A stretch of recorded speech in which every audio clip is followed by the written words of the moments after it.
మన పాపములని పరిహారం చేస్తాడు. ఇది నా రక్తము, అనేకుల పాప క్షమాపణ కొరకు చిందింపబడిన నిబంధన రక్తం. మత్తయి 26:28 వచనంలో ఆయన రక్తం మన కోసం కార్చినవాడు. అయోగ్యులమైన మన కొరకు పాప క్షమాపణ కలిగించేందుకై రక్తం కార్చిన యేసుక్రీస్తు వారు తన కృప ద్వారా మన పాపం క్షమించిన వారిగా ఉంటాడు. 16వ అధ్యాయం సామెతల గ్రంథం 6వ వచనంలో 16వ అధ్యాయం సామెతల గ్రంథం 6వ వచనంలో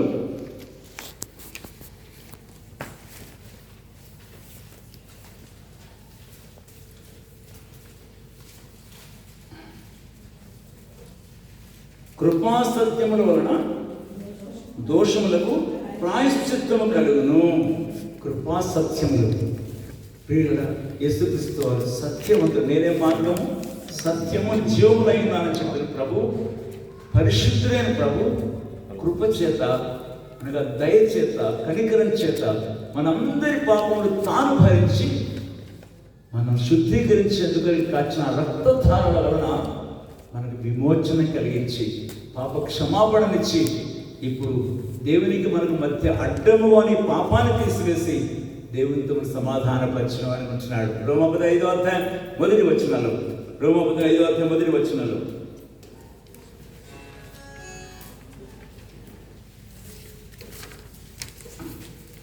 కాబట్టి విశ్వాస మూలమున మన నీతిమంతులము తీర్చబడి మన యేసుక్రీస్తు ద్వారా దేవునితో సమాధానం కలిగి ఉంటాం.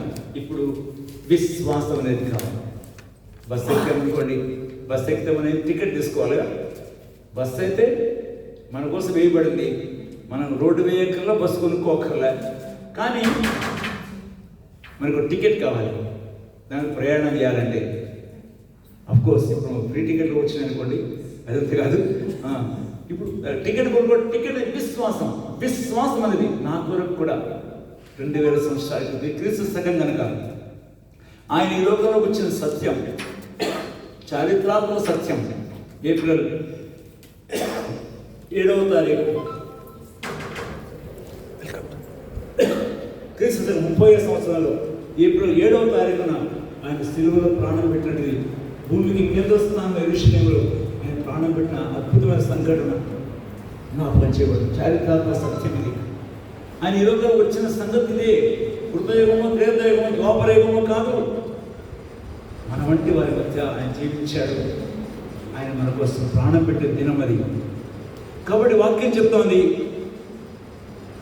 ఆయన ఎందుకు ఇచ్చే విశ్వాసం వలన నీతిమంతులుగా తీర్చబడ్డాం. ఆయన రక్తముందరి విశ్వాసం. మనం 3వ అధ్యాయం 24 వచనం చూస్తాం. మనం 3:24 చూడండి. నమ్మువాని కృప చేతని ఉచితముగా నీతిమంతులను తీర్చబడుతున్నారు. ఉచితంగా ఇచ్చేటువంటి బహుమానం ఏంటి? నీతి. మన పాప క్షమించబడి మన నీతిమంతులుగా తెచ్చి దేవునితో చక్కటి బాంధవ్యాన్ని ఏర్పరిచినది యేసుక్రీస్తు వారి యొక్క కృప.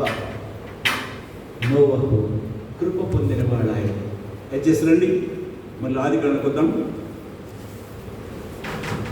కనుక ఈ కృపను పొందేందుకు మనము ఆశపడాలి. నోవహు చుట్టూ ఉన్న ప్రజలందరూ కూడా ఒక భయంకరంగా ఉన్నారని చూస్తున్నాం. మనం దేవుని వెతికేవారిగా లేదు.